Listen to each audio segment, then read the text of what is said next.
Depuis ce lieu très isolé de Wormhout, que tout a basculé hier après-midi, Paul, chef d'entreprise de 29 ans, est abattu à l'extérieur de son domicile. La nouvelle se répand très vite dans cette commune où presque tout le monde se connaît. Ce matin, le drame est forcément dans toutes les conversations. Tout le monde est bien attristé, hein. Voilà, ça touche quand même notre petit village et puis tout le monde est attristé par cette histoire. Vous connaissez les victimes? Plus ou moins. Hein, je connais ses parents, tout ça, quoi. Mais enfin, que voulez-vous faire? C'est quand même dommage d'en arriver là. Il y a quand même une insécurité totale. Hein. C'est le timing, juste avant Noël, les enfants. David Calcoun, maire de ce bourg de 5000 habitants, est encore ébranlé par cette situation qui le dépasse. C'est aujourd'hui un choc pour la ville, un choc pour les Wormhoutois, perdre un des siens, un père de famille.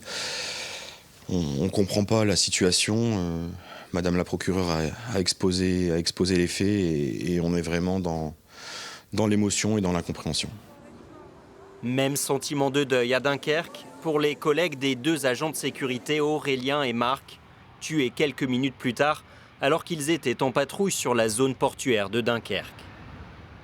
Je travaille souvent avec eux, voilà, pour cette société. J'ai une grosse pensée pour eux, parce que ils n'ont rien demandé à personne. Hein. Ils se sont fait tuer sur leur lieu de travail. Ils nous ont essayé les jambes, quoi. C'est pas facile de travailler, garder le sourire devant les gens avec ça, quoi, en tête. C'est pas évident, pas du tout.